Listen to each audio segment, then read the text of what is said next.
Witamy Was po raz kolejny przy kolejnej maszynie, kolejnej nowości. Damianie, co tutaj mamy? Tutaj akurat stoimy przy kombajnie. Dlaczego akurat ten kombajn wybraliśmy do opowiedzenia Wam? Tak, bo No jak przede widzicie, wszystkim on będzie pasował do naszego rynku. Mowa tutaj o kombajnie klawiszowym. tak, klawiszowym. Tutaj mamy akurat, tak jak widzicie, 3 modele. Każdy jest inny, każdy jest innych gabarytów, różnej wielkości, ale tak jak dobrze, słusznie powiedziałeś, ten dla naszego rynku jest najbardziej odpowiedni, no bo ma ten system klawiszowy, jeden bęben mucący. Tutaj mamy 4 klawisze o łącznej Tak. powierzchni 4,11 m². Tak. Co tutaj mamy jeszcze? Header o szerokości system tnący, bo tak chyba to się nazywa w nomenklaturze tutaj maszynowej. System tnący o szerokości 4,5 metra. No, jak widzimy, konstrukcja jest, można powiedzieć, standardowa. Zbliżona którą do naszych znamy. produktów, które znamy w Europie Tak. czy w Polsce. Czyli mamy listwę tnącą, mamy tutaj motowidła, no i oczywiście bęben wciągający. Z gardzielą. Z gardzielą tutaj też widzimy. Jeżeli chodzi o konstrukcję, nie ma żadnych tutaj nowości, jest to, co się sprawdza, to, co działa Wszystko, co znamy tak naprawdę już z europejskich naszego rynku. produktów, czy amerykańskich w Tak. sumie. Silnik, serce tego kombajnu, to też już można powiedzieć jest nam znany. Jest znany, natomiast nie w tej normie emisji spalin. Tak. Tutaj mamy ten kombajn, bo wiadomo, nie mamy jeszcze kombajnów, Lowola czy Aupaxa w Europie. Natomiast tutaj są przedstawione produkty, które oni sprzedają na rynek globalny i jest tutaj kombajn, który ma silnik taki, który znamy, czyli 4,6 Weichaya. Chociaż z tego, co wiem, już 2 maszyny chyba w Europie pracują. Mogą pracować, to prawda, może być w tym bardziej akurat w tym temacie kombajnowym zaznajomiony.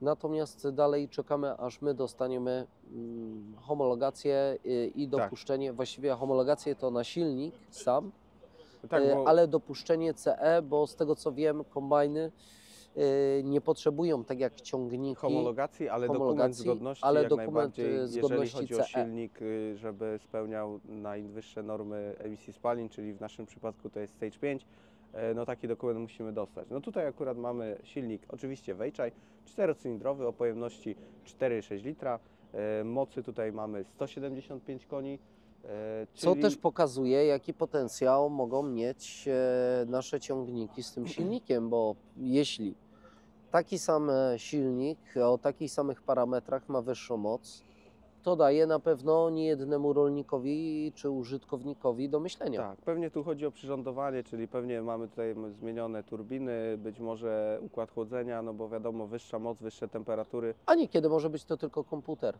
Taka jest prawda. Tak, ale tego na 100% nie wiemy, możemy się tylko domyślać. Tylko się domyślamy, to są nasze insynuacje, które z Wami się dzielimy tak naprawdę. Tak. System napędowy w tym kombajnie. Co tutaj mamy? Układ hydrostatyczny. Czyli dokładnie to samo, co mieliśmy w sieczkarni, którą pokazywaliśmy. Więc tutaj zmian nie ma. Zresztą hydrostat w kombajnach jest najbardziej popularnym rozwiązaniem. Bardzo przyjemny do operowania tą maszyną. Jeżeli chodzi o sterowanie w tym kombajnie, no to już mamy tutaj, tak jak wspomniałeś, do jazdy joystick. No i na tym joysticku również mamy szereg przycisków do operowania tą maszyną. Jak widzimy, kabina bardzo obszerna, bardzo duża, bardzo komfortowa. Oczywiście wyposażona w fotel operatora, oczywiście mamy też fotel pasażera, no i kabina jest także klimatyzowana, no bo wiadomo, kombajn pracuje w tym okresie bardzo, w naszym przypadku bardzo ciepłym. Tak naprawdę kombajn pracuje w krótkim okresie, ale bardzo intensywnie i musi być dostosowany do tego. Fotel pasażera jest chyba trochę po innej stronie niż w konstrukcjach, które znamy, tak? To znaczy w Europie głównie spotykałem się z fotelami pasażera, które mieściły się po lewej stronie operatora. To znaczy, że najpierw wchodził operator, później dopiero pasażer. Tak. Tutaj jest inaczej. Po prawej stronie mamy fotel operatora. No, fotel można nazwać małą sofą nawet. Taka kanapa. Taka kanapa. Położyć się człowiek nie położy, ale faktycznie miejsce jest. Także też widzimy takie trochę inne podejście niż tutaj marki europejskie do jakby wyposażenia i produkcji takich kabin, no bo ta kabina jest bardzo duża. Jest bardzo szeroka i bardzo przestronna. Tak.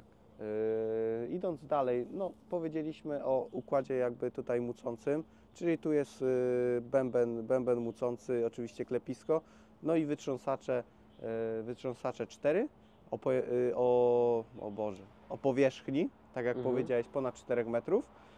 Nie widzieliśmy tutaj jeszcze rozdrabniacza słomy, ale to być może jest kwestia... Sądzę, że rozdrabniacz słomy będzie tak czy siak, przynajmniej w naszej opcji, bo niektóre tutaj kombajny mają ten rozdrabniacz słomy, niektóre nie. Nie wierzę w to, żeby... Sądzę po prostu, że to będzie jako opcja, a nie sądzę, żeby nie było takiej możliwości, żeby zamontować rozdrabniacz. Tak, bo jednak nasz rynek... I jest to w tej chwili nieodzowny element kombajnu i... Rzekłbym standardowy tak naprawdę. Tak, tak. Tutaj każdy będzie brał tak naprawdę kombajn z rozdrabniaczem, więc nie sądzę. Ale jeszcze chciałem powiedzieć o samym zbiorniku. Tak, Standardowy zbiornik to posiada 4 metry sześcienne, natomiast jest opcja zwiększenia tego zbiornika do 6 metrów sześciennych. No to już jest bardzo dużo. Przy takim Jak kombajnie, na taki gabaryt, to uważam, że to już jest tak, dużo, no. Jak mogliśmy sobie tutaj też zobaczyć, pokrywy tutaj boczne każda jest otwierana i to jest naprawdę fajnie zrobione, bo możemy jedną pokrywę z lewej czy z prawej strony otworzyć i praktycznie mamy dostęp do wszystkich podzespołów, no bo wiadomo, przy codziennej takiej obsłudze tutaj operator musi oczywiście przesmarować przede wszystkim, miejsca do tego przygotowane. Ale Przemku, umówmy się, to już musi być w kombajnie. Tak, to nie jest żaden wynalazek. Trzymam się tej wersji, że jakby tego nie było, no to byłby dramat.